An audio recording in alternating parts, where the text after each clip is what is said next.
ইকোনমিক্সে একটা টপিক আছে ব্যালেন্স অফ পেমেন্ট আর ব্যালেন্স অফ ট্রেড। জিনিসপত্র কেনা বেচা বা অন্য যে কোনো কারণে ভারতের সাথে অন্যান্য দেশের যে লেনদেন হয় সেই লেনদেনের একটা আলাদা করে হিসাব রাখা হয়, এই হিসাবটাকেই বলা হয় ব্যালেন্স অফ পেমেন্ট। আর ভারতের সাথে অন্যান্য কোনো দেশের এইসব লেনদেন ভারতীয় মুদ্রায় হয় না, বিদেশি মুদ্রা বা ফরেন কারেন্সিতে হয়, নর্মালি ডলারে হয়। ব্যাপারটা আমি একটু ভেঙে চুরে বলি। অ্যামাজন ওয়েবসাইট বা অ্যামাজন পোর্টালের ব্যাপারে তো আমরা সবাই শুনেছি। এই অ্যামাজন একটা মাল্টিন্যাশনাল অনলাইন শপিং কোম্পানি। ভারতে কোনো কিছু কেনার জন্য আমরা amazon.in এই ওয়েবসাইটে গিয়ে আমরা জিনিসপত্র কিনতে পারি। আর এই amazon.in এই পোর্টালে গেলে আমাদের যে জিনিসপত্র দেখায় সেগুলোর প্রাইস বা দাম ভারতীয় মুদ্রাতেই দেখায়। এবার ধরলাম যে আমি অ্যামাজনের আমেরিকার পোর্টালে গেলাম। অ্যামাজন আমেরিকার পোর্টাল হলো amazon.com। এই পোর্টালে গেলে আমি যে সমস্ত জিনিসপত্র দেখতে পাবো সেই সমস্ত জিনিসের দাম দেখা যাবে ডলারে দেওয়া রয়েছে। ধরলাম amazon.com এই পোর্টালে আমার একটা ব্যাগের দাম দেখালো $50। এবার এই পোর্টালটা যেহেতু আমেরিকার পোর্টাল, এই ব্যাগটা আমি যদি কিনতে চাই এখানে দুটো বিষয় আসবে।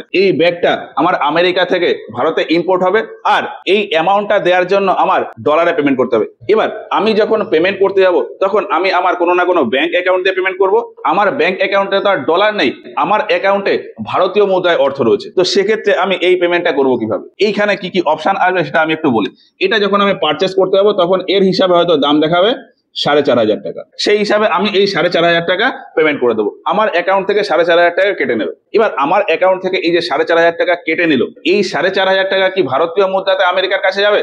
না, এটা ডলারে কনভার্ট হবে। কিভাবে হবে? এখানে কাজে আসবে আরবিআই। আরবিআই এর কাছে বিদেশি মুদ্রা রিজার্ভ হিসাবে রয়েছে। আরবিআই এর কাছে ডলার বা অন্যান্য বিভিন্ন মুদ্রাতে বিভিন্ন কারেন্সি রিজার্ভ হিসাবে থাকে, মানে তার কাছে থাকে। এবার আমি এই যে 4,500 টাকা পেমেন্ট করলাম, এটা তো আমার ব্যাংক থেকে কেটে নিল। এই ব্যাংকের ওপর নিয়ন্ত্রণ রাখে আরবিআই। তার ফলে যখনই আমার ব্যাংক থেকে কেটে নিল, সাথে সাথে ব্যাংক আরবিআই কে একটা রিপোর্ট দিয়ে দেয় যে এই ব্যক্তি বিদেশ থেকে এই জিনিসটা কিনতে চেয়েছে, তার দাম $50। এক্ষেত্রে কি হয়? এক্ষেত্রে ব্যাংক আমার কাছ থেকে এই 4,500 টাকা নিয়ে আরবিআই কে দিয়ে দেয়। আরবিআই আমার কাছ থেকে এই 4,500 টাকা নিয়ে তার কাছে রিজার্ভে যে ডলার রয়েছে তার থেকে $50 এই অ্যামাজনের আমেরিকার পোর্টালে পেমেন্ট করে দেয়। সিস্টেমটা এইভাবে চলে। আমি আরো একটা উদাহরণ দিই।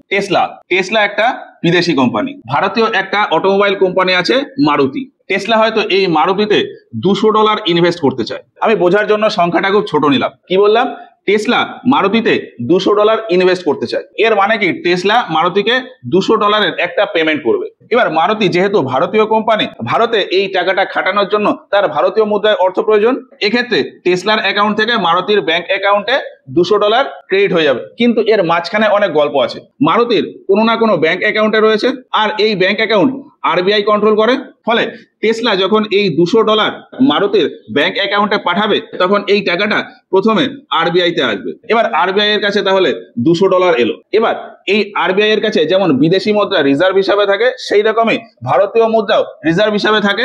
এবার এখানে কি হবে? আরবিআই টেসলার কাছ থেকে এই $200 পেমেন্টটা নেবে, নিয়ে এই $200 এর পরিবর্তে যত অর্থ হয় মানে ভারতীয় মুদ্রায় যত টাকা হয় সেই টাকাটা মারুতির ব্যাংক অ্যাকাউন্টে দিয়ে দেবে। ধরলাম এই $200 মানে হলো 18,000 টাকা। তাহলে এখানে কি হবে?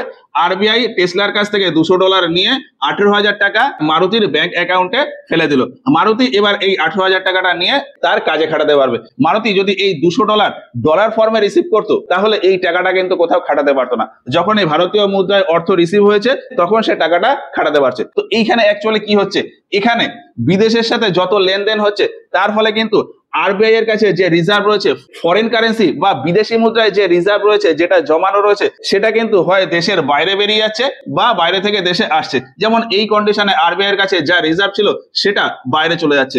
এই কন্ডিশনে আরবিআই এর কাছে যা রিজার্ভ ছিল তারপরেও আরো $200 এলো। তো আরবিআই এর কাছে ফরেন কারেন্সিতে এই যে রিজার্ভটা থাকে এই রিজার্ভটাকেই বলা হয় ফরেক্স রিজার্ভ, ফরেন এক্সচেঞ্জ রিজার্ভ। তো এই যে বিভিন্ন কারণে আরবিআই থেকে মানে ভারত থেকে ফরেন কারেন্সি বেরিয়ে যায় বা আসে, যে কারণে বা যে জিনিসের জন্য ভারত থেকে বিদেশি মুদ্রা বেরিয়ে যাচ্ছে বা ভারতে বিদেশি মুদ্রা আসছে, সেই সবের একটা হিসাব রাখা হয়। সেই হিসাবটাকেই বলা হয় ব্যালেন্স অফ পেমেন্ট। এই যে আমি কোনো একটা জিনিস কিনলাম, অন্য কোনো দেশ থেকে কোনো একটা জিনিস কিনলাম, বা আমি আমার কোনো জিনিসপত্র বাইরে আমি এক্সপোর্ট করে দিলাম, এর জন্য যে লেনদেন হলো, বা কোম্পানি অন্য কোনো কোম্পানিতে ইনভেস্ট করলো, বা ভারতীয় ভারতীয় কোম্পানি বাইরের কোনো কোম্পানিতে ইনভেস্ট করলো, তার জন্য যে লেনদেন হলো, এটা তো ইনিশিয়ালি আমাদের লেভেলে লেনদেন বলা হয়, কিন্তু দেশের সাপেক্ষে এটা বলতে গেলে বলা যায় যে ভারতের সাথে অন্য দেশের লেনদেন হচ্ছে। তো ভারতের সাথে অন্য দেশের এই যে লেনদেন, এই লেনদেনের যে হিসাব, সেটাই হচ্ছে ব্যালেন্স অফ পেমেন্ট। তো ভারতের সাথে অন্যান্য দেশের কোন কোন জায়গায় কিসের জন্য লেনদেন হয় সেটা আমি একটু প্রথমে বলি, এটা আমি মুছে দিলাম। বাইরের কোনো দেশ থেকে কোনো জিনিস ইম্পোর্ট করলে বা ভারতীয় কোনো জিনিস বাইরের কোনো দেশে এক্সপোর্ট করলে, অর্থাৎ ইম্পোর্ট আর এক্সপোর্টের ক্ষেত্রে ভারতে যে বিদেশি মুদ্রা রয়েছে তার আদান প্রদান ঘটে। ইম্পোর্ট করলে দেশ থেকে বিদেশি মুদ্রা বেরিয়ে যায়, আর এক্সপোর্ট করলে দেশে বিদেশি মুদ্রা আসে। এবার এটা গুডস বা পণ্যের ক্ষেত্রে বললাম। এর পাশাপাশি ভারতের সার্ভিসেরও ইম্পোর্ট বা এক্সপোর্ট করা যায়। সেটা কেমন? টিসিএস বা ইনফোসিস, এই সমস্ত কোম্পানির তো আমরা নাম শুনেছি। টিসিএস বা ইনফোসিস এরা সফটওয়্যার সার্ভিস প্রোভাইড করে। তো টিসিএস বা ইনফোসিস যদি ভারতের বাইরে কোনো দেশে তাদের সফটওয়্যারের সার্ভিস দেয়, সেখানে বলা যায় যে ভারত থেকে বাইরের কোনো দেশে সার্ভিসের এক্সপোর্ট হয়েছে। আরো একটা এক্সাম্পল দিই, মাইক্রোসফটের নাম তো শুনেছি। মাইক্রোসফটের অপারেটিং সিস্টেম হয় Windows operating system. Microsoft American company, ভারতে থেকে আমরা মাইক্রোসফটের উইন্ডোজ ব্যবহার করছি, এর মানে হলো যে আমেরিকা থেকে আমরা মাইক্রোসফটের সার্ভিস নিচ্ছি। এখানে মাইক্রোসফটের সার্ভিসের ইম্পোর্ট হলো। তো এই সার্ভিসের ইম্পোর্ট এক্সপোর্টের ক্ষেত্রেও ভারতে যে বিদেশি মুদ্রা থাকে তার আদান প্রদান হয়। জিডিপিতে একটা টার্ম পড়েছিলাম, net factor income from abroad. এটা কি? ভারতীয় কোনো কোম্পানি বিদেশে গিয়ে টোটাল যে ইনকাম করছে আর বিদেশি কোম্পানি ভারতে এসে টোটাল যে ইনকাম করছে, এই দুটোকে মাইনাস করে দিলে এই দুটো ডিফারেন্স, এটাকেই বলা হয় net factor income from abroad. এবার ভারতীয় কোম্পানি বিদেশ থেকে বা বাইরে থেকে যে ইনকাম করছে সেটা ডলার হিসাবে ভারতে আসে বা অন্য কোনো বিদেশি মুদ্রার হিসাবে ভারতে আসে, ভারতীয় মুদ্রা কিন্তু আসে না। তো বিদেশি মুদ্রা এই যে বাইরে থেকে এলো, এর দরুন ভারতে বিদেশি মুদ্রার পরিমাণ বাড়বে। অন্যদিকে বিদেশি কোম্পানি ভারত থেকে যে ইনকাম করলো সেটা নিয়ে যাওয়ার সময়ও কিন্তু বিদেশি মুদ্রাতেই নিয়ে যাবে। ফলে বাইরের কোম্পানি ভারত থেকে ইনকাম করলে ভারত থেকে বিদেশি মুদ্রা বেরিয়ে যাবে। তো net factor income from abroad এর ক্ষেত্রেও বিদেশি মুদ্রার আদান প্রদান হয়। এবার ভারত থেকে হয়তো অন্য কোনো দেশকে কোনো গিফট করা হলো বা ডোনেশন দেওয়া হলো। এই যে ইউক্রেনে যে যুদ্ধ হচ্ছে, সেই যুদ্ধের দরুন তার দেশের অবস্থা খারাপ হয়ে গেছে, ভারত থেকে হয়তো $2000 ইউক্রেনকে ডোনেশন হিসাবে দেওয়া হলো। এবার ইউক্রেন বা অন্য কোনো দেশকে ডোনেট করতে গেলে ভারতে যে ফরেন কারেন্সিতে রিজার্ভ রয়েছে সেখান থেকে দিতে হবে। তার মানে ভারতে যে বিদেশি মুদ্রা রয়েছে সেখান থেকে অর্থ বেরিয়ে যাবে। ঠিক একইভাবে অন্য কোনো দেশ ভারতকে হয়তো কোনো গিফট করলো, তাহলে ওই গিফটের অ্যামাউন্ট ভারতের বিদেশি মুদ্রার পরিমাণ বাড়িয়ে দেবে। তার মানে এই গিফট, ডোনেশন, রেমিটেন্সেস এসবের জন্য ভারত থেকে বিদেশি মুদ্রার আদান প্রদান হয়। আরো বিভিন্ন কারণে বিদেশি মুদ্রা আদান প্রদান হয়। যেমন কোন বিদেশি কোম্পানি ভারতে হয়তো ইনভেস্ট করলো, ওই যে প্রথমে যেমনটা বলেছিলাম যে বিদেশি কোম্পানি ইনভেস্ট করলে ভারতে কিভাবে বিদেশি মুদ্রার পরিমাণ বাড়ে। তো বাইরের কোম্পানি ভারতে ইনভেস্ট করাকে বলা হয় এফডিআই বা ফরেন ডাইরেক্ট ইনভেস্টমেন্ট। এক দেশের কোম্পানি অন্য কোনো দেশে ইনভেস্ট করাকেই বলা হয় এফডিআই। বিদেশি কোম্পানি যদি ভারতে ইনভেস্ট করে মানে এফডিআই করে, সেক্ষেত্রে ভারতে বিদেশি মুদ্রার পরিমাণ বাড়বে। অন্যদিকে ভারতীয় কোনো কোম্পানি যদি বাইরে গিয়ে ইনভেস্ট করে, অন্য কোনো দেশের কোনো কোম্পানিতে ইনভেস্ট করে, সেক্ষেত্রে ভারতে যে বিদেশি মুদ্রা আছে তার পরিমাণ কমে যাবে। অর্থাৎ এফডিআই এর দরুন বিদেশি মুদ্রার আদান প্রদান ঘটে। এবার এই এফডিআই এর মতনই আরেকটা টার্ম আছে এফপিআই বা ফরেন পোর্টফোলিও ইনভেস্টমেন্ট। এটাকে এফআইআই বা ফরেন ইনস্টিটিউশনাল ইনভেস্টমেন্টও বলা যায়। তো এফডিআই, এফপিআই বা এফআইআই এর দরুন ভারতে বিদেশি মুদ্রার আদান প্রদান ঘটে। এছাড়া হয় এক্সটার্নাল বন্ড। এটা কি? ভারতের ভেতর সরকারের যখন অর্থের প্রয়োজন হয় তখন সরকার বন্ড ইস্যু করতে পারে। সরকার মার্কেটে বন্ড ইস্যু করে মার্কেট থেকে টাকা তুলে নিতে পারে। এখন সরকার যদি ভারতের ভেতরে তার বন্ড ইস্যু করে সেটাকে বলা হয় ইন্টারনাল বন্ড, আর সরকার যদি ভারতের বাইরে তার বন্ড ইস্যু করে সেটাকে বলা হয় এক্সটার্নাল বন্ড। ধরলাম সরকার এক্সটার্নাল বন্ড ইস্যু করলো, তাহলে অন্য দেশ ভারতে অর্থ পাঠাবে, এই অর্থটা বিদেশি মুদ্রায় পাঠাবে, তার ফলে ভারতে বিদেশি মুদ্রার পরিমাণ বাড়বে। ঠিক একইভাবে উল্টো কন্ডিশন যদি হয়, বাইরের কোনো দেশ হয়তো তার সরকারের বন্ড ইস্যু করেছে, ভারত হয়তো ওই বন্ড কিনে নিল, তাহলে ভারত ওই বন্ড কেনার জন্য ভারত থেকে বিদেশি মুদ্রা বেরিয়ে যাবে। তো এই এক্সটার্নাল বন্ডের ক্ষেত্রেও বিদেশি মুদ্রার আদান প্রদান ঘটে। এবার আরো একটা সিচুয়েশন বলি, ভারত হয়তো ওয়ার্ল্ড ব্যাংক থেকে কিছু টাকা ধার হিসাবে নিয়ে আসবে, তাহলে ওয়ার্ল্ড ব্যাংক ভারতকে যে ধার বা লোনটা দেবে সেটাও ওই বিদেশি মুদ্রা বা ডলারে দেবে। ওয়ার্ল্ড ব্যাংক ছাড়া ভারত যদি অন্য কোনো দেশ থেকে কোনো ধার নিতে চায়, সেক্ষেত্রে ওই দেশ থেকে ডলারে বা অন্য কোনো বিদেশি মুদ্রাতেই অ্যামাউন্টটা আসবে। তো ভারত যদি অন্য কোনো জায়গা থেকে, অন্য কোনো দেশ থেকে বা ওয়ার্ল্ড ব্যাংক, আইএমএফ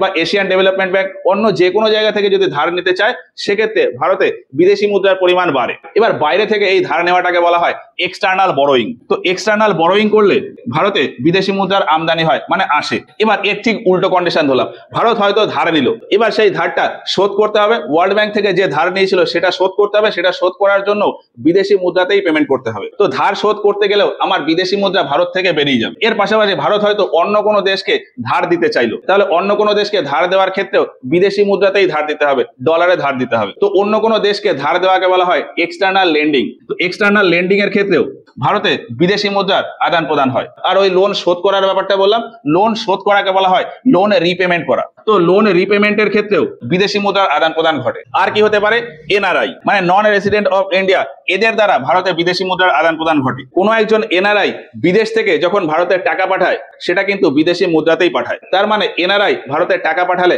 ভারতে বিদেশি মুদ্রার যোগান হবে। সেই রকমই ভারতে অন্য কোনো দেশের যে নন রেসিডেন্টরা আছে, যেমন ধরলাম কানাডার একজন নন রেসিডেন্ট ভারতে হয়তো কাজ করছে, সেক্ষেত্রে কানাডার ওই ব্যক্তি মানে non resident of Canada Bharat থেকে যে ইনকাম করছে সেটা কানাডাতে পাঠাবে আর সেটা বিদেশি মুদ্রাতেই পাঠাবে। এবার ওই এনআরসি মানে non resident of Canada Bharat থেকে টাকা পাঠানোর সময় কি হবে, ভারত থেকে বিদেশি মুদ্রা বেরিয়ে যাবে। তো এনআরআইদের লেনদেনের ক্ষেত্রেও বিদেশি মুদ্রার আদান প্রদান ঘটে। এবার ভারতীয় যে সমস্ত ব্যাংক আছে তারা বিদেশের কোনো ব্যাংক অ্যাকাউন্টের সাথে বিভিন্ন ট্রানজাকশন করেও ভারতে বিদেশি মুদ্রার আদান প্রদান ঘটে। তো ব্যাংকিং ট্রানজাকশন, এই এনআরআই আর ব্যাংকিং ট্রানজাকশন এই দুটোকে একসাথে নিয়ে বলা হয় ব্যাংকিং ক্যাপিটাল। তো ব্যাংকিং ক্যাপিটালের মাধ্যমেও ভারতে বিদেশি মুদ্রার আদান প্রদান ঘটে। আরেকটা জায়গা থেকে ঘটে, সেটা হলো ট্যুরিজমের ক্ষেত্রে। অন্য দেশ থেকে কোনো ব্যক্তি যখন ঘুরতে আসে ভারতে, তখন বিদেশি মুদ্রা নিয়ে আসে, ভারতে এসে ওই বিদেশি মুদ্রা এক্সচেঞ্জ করিয়ে ভারতীয় মুদ্রায় করে নেয়। তো বিদেশ থেকে এই যে বিদেশি মুদ্রা নিয়ে এলো, ভারতে এসে এক্সচেঞ্জ করালো, এর ফলে ভারতে বিদেশি মুদ্রার পরিমাণ কিন্তু বাড়লো। ঠিক একইভাবে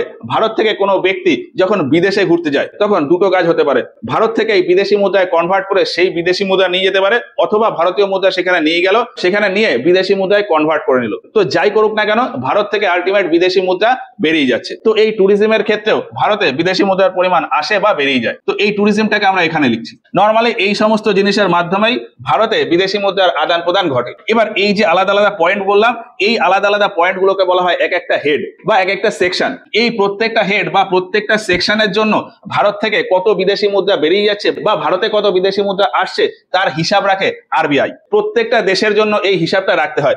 এই আলাদা আলাদা হেড বা আলাদা আলাদা সেকশনের জন্য কোন দেশে কত বিদেশি মুদ্রা আসছে বা ওই দেশ থেকে কত বিদেশি মুদ্রা বেরিয়ে যাচ্ছে তার ডিটেইলড হিসাব রাখে ওই দেশের সেন্ট্রাল ব্যাংক। ভারতের ক্ষেত্রে এই হিসাবটা রাখে রিজার্ভ ব্যাংক অফ ইন্ডিয়া। এবার এই প্রত্যেকটা হেডের আলাদা আলাদা যে হিসাব, তার আবার আলাদা আলাদা একটা নাম হয়ে যায়। যেমন এই গুডস এর ইম্পোর্ট বা এক্সপোর্টের জন্য কত অর্থ আসছে বা কত অর্থ বেরিয়ে যাচ্ছে তার যে হিসাব, সেই হিসাবটাকে বলা হয় ব্যালেন্স অফ ট্রেড। এবার এই ব্যালেন্স অফ ট্রেডে কি আসছে, গুডস এর ইম্পোর্ট বা এক্সপোর্ট। এবার গুডস বা পণ্যকে আমরা চোখে দেখতে পারি, এই জন্য ব্যালেন্স অফ ট্রেডের আরো একটা নাম আছে, সেটা হলো ব্যালেন্স অফ ভিজিবলস, বিওভি, আর এটা বিওটি।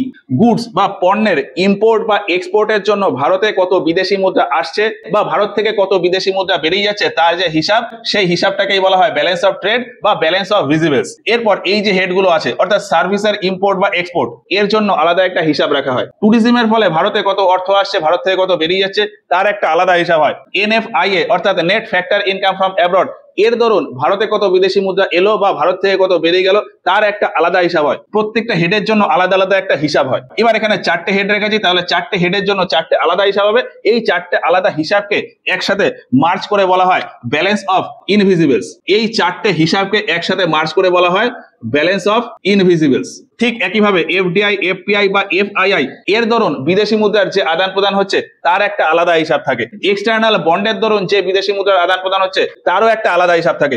এই এফডিআই আর এক্সটার্নাল বন্ড এর দরুন এই যে দুটো হিসাব, এই দুটো হিসাবকে একসাথে বলা হয় ইনভেস্টমেন্ট অ্যাকাউন্ট বা ব্যালেন্স অফ ইনভেস্টমেন্ট।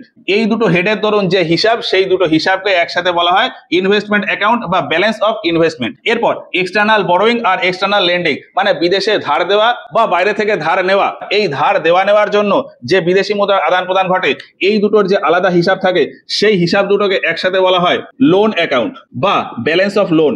এবার এই ব্যালেন্স অফ লোনের ভেতরে একটা কন্ডিশন আছে, এই যে লোন রিপেমেন্ট মানে অন্য দেশকে বা বাইরের কোনো অর্গানাইজেশনকে ধার শোধ দেওয়ার জন্য যে পেমেন্টটা করা হয়, ধার শোধ করার জন্য ভারত থেকে যে বিদেশি মুদ্রা বেরিয়ে যায় সেটাকে এই লোন অ্যাকাউন্টের ভেতর না রেখে এটাকে রাখা হয় এই ব্যালেন্স অফ ইনভিজিবলস এর ভেতর। তো লোন রিপেমেন্টটা এখানে আসবে, তাহলে এখান থেকে এটা মুছে দিতে হবে। এবার এইখানে আমি আরো দুটো পয়েন্ট বললাম, এনআরআই দের ধরুন যে টাকা পয়সা আসছে সেটা, আর ব্যাংকিং ট্রানজাকশনের ধরুন যেটা আসছে সেটা, এই দুটোকে একসাথে বলা হয় ব্যাংকিং ক্যাপিটাল। এটাকে অনেক সময় ব্যাংকিং অ্যাকাউন্ট বলা হয়। ব্যাংকের থ্রু যে ট্রানজাকশন হচ্ছে সেই হিসাবটাকে বলা হয় ব্যাংকিং অ্যাকাউন্ট। অনেক সময় এটাকে লোন অ্যাকাউন্ট বা ব্যালেন্স অফ লোন এর ভেতরেই ফেলে দেওয়া হয়। তো যাই হোক, এটা আলাদা একটা হিসাব রাখতে হয়। এই প্রত্যেকটা হেডের জন্য আলাদা আলাদা হিসাব হয়, আর প্রত্যেকটা হেডকে একটু একটু মার্জ করে ওভারঅল এই চারটে হিসাব হয়: balance of trade, balance of invisibles, balance of investment, balance of loan. এবার ব্যালেন্স অফ ভিজিবলস আর ব্যালেন্স অফ ইনভিজিবলস, এই দুটোর যে হিসাব হলো, এই দুটো হিসাবকে আবার মার্জ করে একটা কমন হিসাব রাখা হয়, সেটাকে বলা হয় current account. Balance of visibles আর ব্যালেন্স অফ ইনভিজিবলস, এই দুটোর হিসাবকে একসাথে মার্জ করে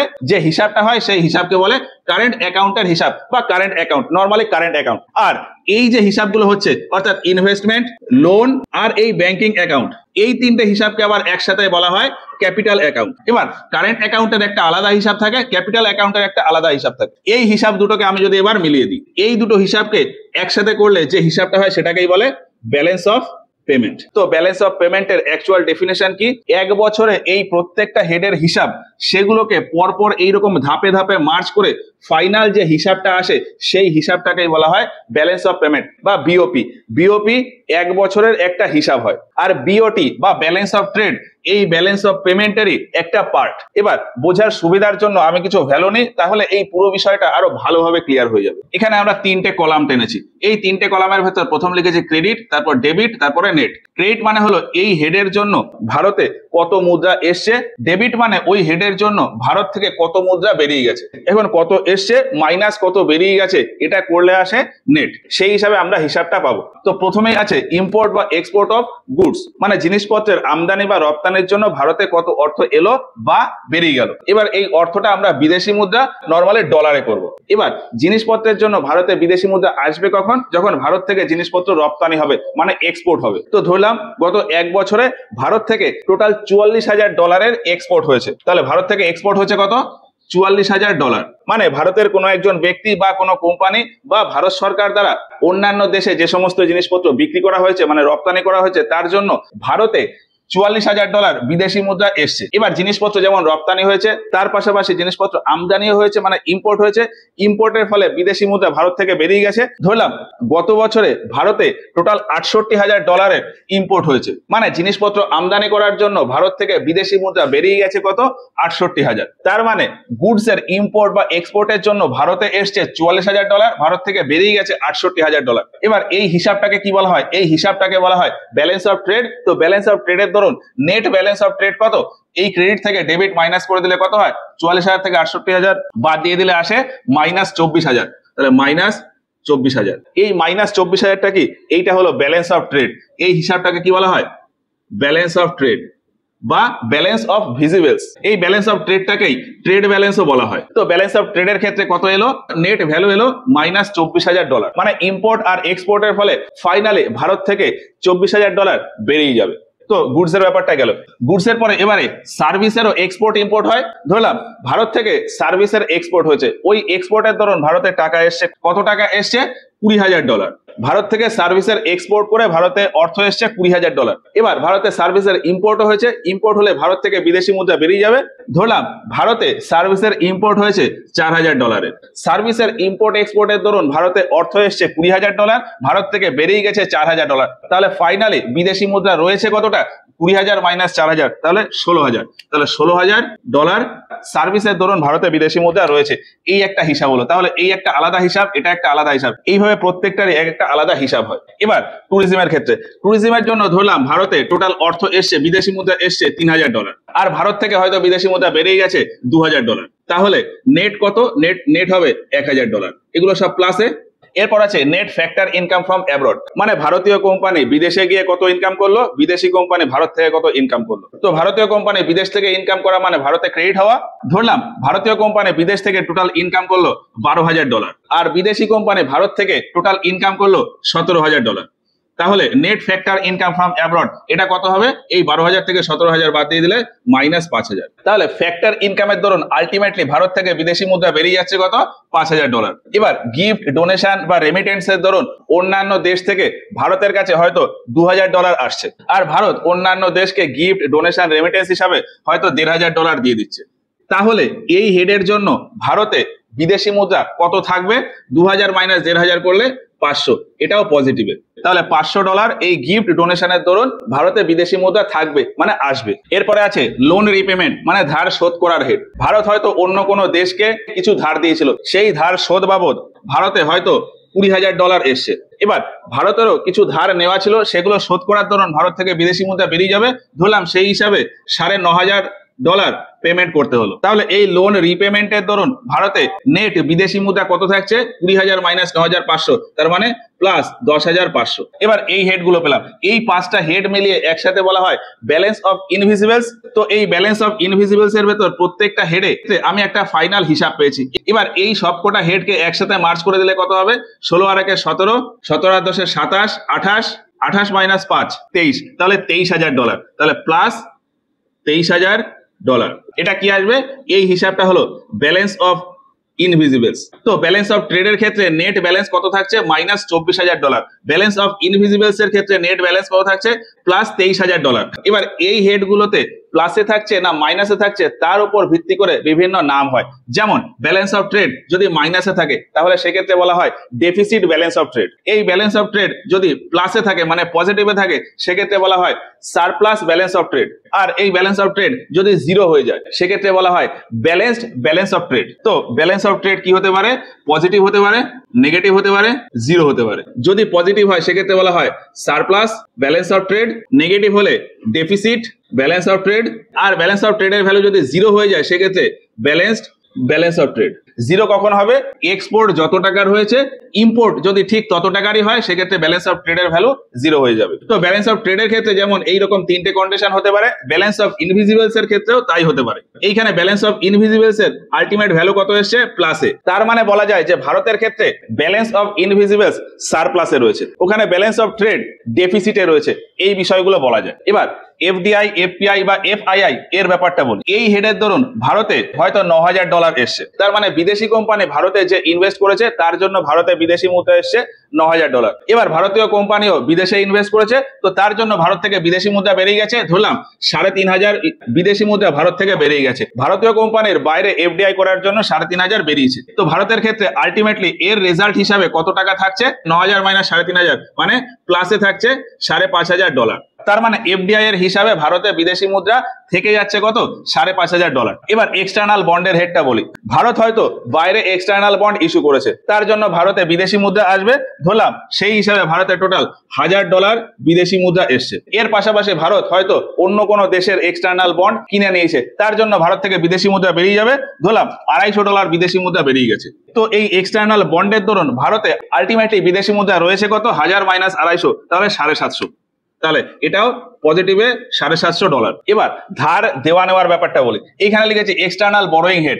এক্সটার্নাল বরোয়িং মানে কি? ভারত বাইরে থেকে কোনো জায়গা থেকে ধার নিচ্ছে, ধার নিলে ভারতে বিদেশি মুদ্রা আসবে, তার মানে ক্রেডিটে যোগ হবে। তো এক্সটার্নাল বরোয়িং এর ক্ষেত্রে ধরলাম ভারত $1,000 ধার করলো। এরপরে আছে এক্সটার্নাল লেন্ডিং, তার মানে ভারত অন্য কোনো দেশকে ধার দেবে, তো ধরলাম সমস্ত দেশ মিলিয়ে ভারত হয়তো টোটাল $1,084 ধার দিল। তাহলে ধার বাবদ ভারতের কাছে এসছে $1,000, ধার বাবদ ভারত থেকে বেরিয়ে গেছে $1,084। তাহলে হিসাবের ফাইনালে ভারত থেকে আলটিমেটলি বিদেশি মুদ্রা বেরিয়ে যাবে কত? এখান থেকে এটা মাইনাস করলে $84, তাহলে মাইনাস $84। এবার এই যে এফডিআই আর এক্সটার্নাল বন্ড, এই দুটো হেডকে একসাথে বলা হতো ইনভেস্টমেন্ট হেড, এই দুটোকে একসাথে কি বলা হবে? Investment head. আর এই ইনভেস্টমেন্টের দরুন ভারতে বিদেশি মুদ্রা আলটিমেটলি থাকছে নাকি বেরিয়ে যাচ্ছে সেটা এই দুটোকে হিসাব করলে পাবো। 5,500 আর 750 টোটাল যোগ করলে আসে $6,250। এটা কি হবে? এটা হচ্ছে লোন অ্যাকাউন্ট হেডে। এই লোন অ্যাকাউন্ট হেডের দরুন $6,250 বিদেশি মুদ্রা আসবে। প্লাসে থাকা মানে সারপ্লাস হওয়া, মানে বিদেশি মুদ্রা থেকে যাওয়া। মাইনাসে আসা মানে ডেফিসিট হওয়া, অর্থাৎ ভারত থেকে বিদেশি মুদ্রা বেরিয়ে যাওয়া। আচ্ছা, এটা লোন না, এটা হচ্ছে ইনভেস্টমেন্ট অ্যাকাউন্ট, আর এইটা হবে লোন অ্যাকাউন্ট। তো লোন অ্যাকাউন্টের দরুন কত হচ্ছে? লোন অ্যাকাউন্টের দরুন এই ভ্যালুটা মাইনাসে আসছে, তাহলে মাইনাস $84। এক্ষেত্রে বলা যায় যে লোন হেডে ভারতের বিদেশি মুদ্রা $84 বেরিয়ে যাবে। এবার এইখানে আছে ব্যাংকিং ক্যাপিটাল, এর ভেতর এনআরআই আর ব্যাংকিং ট্রান্সফার দিয়ে আমি ধরলাম যে ভারতে টোটাল 7,000 বিদেশি মুদ্রা এসছে, তো $7,000 বিদেশি মুদ্রা ক্রেডিট হয়েছে। এর পাশাপাশি ভারত থেকে বিদেশি মুদ্রা বেরিয়েও যাবে, ধরলাম 3,000 বিদেশি মুদ্রা বেরিয়ে গেল। তাহলে এই হিসাবের বলে ফাইনাল হেডে কত আসবে? 7 - 3 করলে $4,000। তার মানে এই ব্যাংকিং ক্যাপিটাল হেড এটা সারপ্লাসে থাকছে নাকি ডেফিসিটে থাকছে? এটা সারপ্লাসে থাকছে, এটা ব্যাংকিং ক্যাপিটাল হেড। তো এই প্রত্যেকটা হেডের একটা এই হিসাব ছিল, এই হিসাবের ধরুন ফাইনাল আমার এই হেডগুলো সারপ্লাসে আছে নাকি ডেফিসিটে আছে সেটা আমি বুঝতে পারবো। যেমন ব্যালেন্স অফ ট্রেড ডেফিসিটে রয়েছে, ব্যালেন্স অফ ইনভিজিবলস সারপ্লাসে রয়েছে, ইনভেস্টমেন্ট অ্যাকাউন্ট সারপ্লাসে রয়েছে, লোন অ্যাকাউন্ট এটা ডেফিসিটে রয়েছে, ব্যাংকিং ক্যাপিটাল এটা সারপ্লাসে রয়েছে। এই হিসাব থেকে বলা যায় যে ব্যালেন্স অফ ট্রেড আর লোন অ্যাকাউন্ট এই দুটো হেডের জন্য আলটিমেটলি ভারত থেকে বিদেশি মুদ্রা বেরিয়ে যাচ্ছে।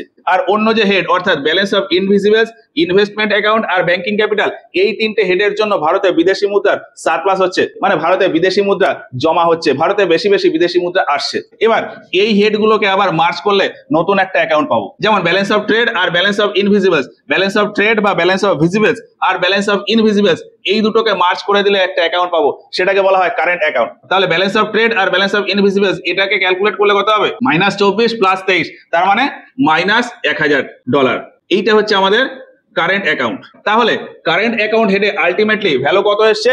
-1000। তার মানে কারেন্ট অ্যাকাউন্ট হেডের ধরুন ফাইনালি ভারত থেকে $1000 বেরিয়ে যাবে। এবার যদি আমি ক্যাপিটাল অ্যাকাউন্ট দেখি, ইনভেস্টমেন্ট অ্যাকাউন্ট, লোন অ্যাকাউন্ট আর ব্যাংকিং ক্যাপিটাল এই তিনটে হেডকে একসাথে জুড়ে দিলে চলে আসে ক্যাপিটাল অ্যাকাউন্ট। তাহলে আমি যোগ করে দেখি 6250 4000, তাহলে 10250 -84, তাহলে এখানে আসবে +10,164 এইটা হচ্ছে আমাদের ক্যাপিটাল অ্যাকাউন্ট ব্যালেন্স। বা আমি বলতে পারি ক্যাপিটাল অ্যাকাউন্টের হেডের ধরুন ভারতে আলটিমেটলি $10,164 আসবে। তার মানে এই ক্যাপিটাল অ্যাকাউন্টটা সারপ্লাসে রয়েছে, এখানে কারেন্ট অ্যাকাউন্ট ডেফিসিটে রয়েছে, ক্যাপিটাল অ্যাকাউন্ট সারপ্লাসে রয়েছে। এবার এই কারেন্ট অ্যাকাউন্ট আর ক্যাপিটাল অ্যাকাউন্ট এই দুটোকে একসাথে মার্জ করে দিলে কি আসে?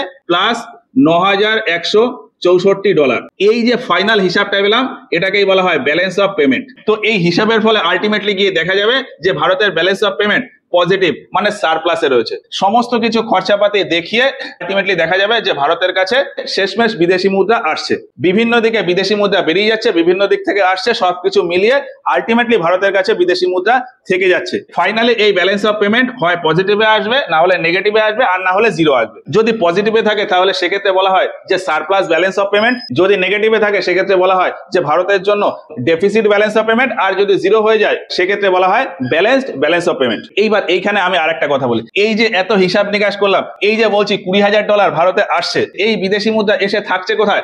আরবিআই এর কাছে। আমাদের ট্রানজাকশন আলটিমেটলি আরবিআই এর কাছে বিদেশি মুদ্রায় থাকছে বা বেরিয়ে যাচ্ছে। এবার আরবিআই এর কাছে যে বিদেশি মুদ্রা রয়েছে সেটাকে বলা হয় ফরেক্স রিজার্ভ। ভারতের কাছে ফরেক্স রিজার্ভ রয়েছে $15,000। তার মানে 15,000 বিদেশি মুদ্রা আরবিআই এর কাছে গোছানো রয়েছে। এবার গত বছর আমি এই হিসাব করে দেখলাম যে আমার ব্যালেন্স অফ পেমেন্ট সারপ্লাসে রয়েছে, তার মানে বিদেশি মুদ্রা এখানে আরো $9,164 অ্যাড হয়েছে।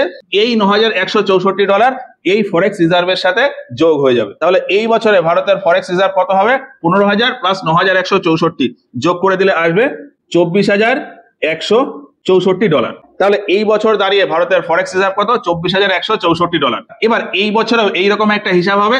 সামনের বছর গিয়ে হয়তো দেখা গেল যে ভারতের ব্যালেন্স অফ পেমেন্ট এসছে -$6,000। সামনের বছর গিয়ে ভারতের ব্যালেন্স অফ পেমেন্ট হয়তো ডেফিসিটে চলে এলো -$6,000। তাহলে এই $6,000 এই ফরেক্স রিজার্ভ থেকে মাইনাস হয়ে যাবে। তাহলে এখান থেকে 6,000 বাদ দিলে কত পড়ে থাকে? $18,164। তাহলে সামনের বছর গিয়ে ভারতের ফরেক্স রিজার্ভ কত থাকবে? $18,164। আর এই ব্যালেন্স অফ পেমেন্টের দরুন এইভাবেই ভারতের ফরেক্স রিজার্ভ বাড়ে বা কমে। ব্যালেন্স অফ পেমেন্ট যদি সারপ্লাসে থাকে সেক্ষেত্রে ফরেক্স রিজার্ভের পরিমাণ বৃদ্ধি পায়, ব্যালেন্স অফ পেমেন্ট যদি ডেফিসিটে থাকে সেক্ষেত্রে ফরেক্স রিজার্ভের পরিমাণ কমতে থাকে। এবার এই যে বললাম যে সামনের বছর গিয়ে হয়তো ব্যালেন্স অফ পেমেন্ট ডেফিসিটে চলে এলো, এইরকম বেশ কয়েক বছর যদি কোনো দেশের ব্যালেন্স অফ পেমেন্ট নেগেটিভে চলে আসে, মানে ডেফিসিটে চলে আসে, সেক্ষেত্রে ওই দেশের ফরেক্স রিজার্ভ কমতে কমতে জিরোর কাছাকাছি চলে আসে। আর ফরেক্স রিজার্ভ কমতে কমতে যখন জিরোর কাছাকাছি চলে আসে তখন ওই দেশের কন্ডিশনটাকে বলা হয় ব্যালেন্স অফ পেমেন্ট ক্রাইসিস বা ইকোনমিক ক্রাইসিস। ভারতে 1991 সালে যেটা হয়েছিল, 1991 সালে গিয়ে দেখা যায় যে ভারতের ফরেক্স রিজার্ভের পরিমাণ প্রায় জিরোর কাছাকাছি গিয়ে ঠেকেছে। রিসেন্টলি 2022 সালে শ্রীলঙ্কাতে এই ব্যালেন্স অফ পেমেন্টের ক্রাইসিসটা দেখা যায়। এবার এইখানে আর একটা ছোট্ট ইনফরমেশন আমি দিয়ে রাখি, সেটা হলো এই ব্যালেন্স অফ ট্রেডের ব্যাপারে। এখানে এই যে বললাম যে ব্যালেন্স অফ ট্রেড যদি নেগেটিভে থাকে সেক্ষেত্রে বলা হয় ডেফিসিট ব্যালেন্স অফ ট্রেড। এই ডেফিসিট ব্যালেন্স অফ ট্রেডেরই আরেকটা নাম হলো ট্রেড গ্যাপ। তো এই হচ্ছে মোটামুটি ব্যালেন্স অফ ট্রেড। এবার এই রকম ভাবে একটা রিপোর্ট পাবলিশ করে আরবিআই। ব্যালেন্স অফ পেমেন্ট প্রত্যেক বছরের জন্য ক্যালকুলেট হয়, আর ভারতের জন্য এই ব্যালেন্স অফ পেমেন্টের ক্যালকুলেশন করে আরবিআই। আরবিআই প্রত্যেক বছর একটা রিপোর্ট পাবলিশ করে, যেটাকে বলা হয় অ্যানুয়াল রিপোর্ট অফ আরবিআই। এই অ্যানুয়াল রিপোর্টের ভেতরেই এই ব্যালেন্স অফ পেমেন্টের ক্যালকুলেশনটা দেওয়া থাকে।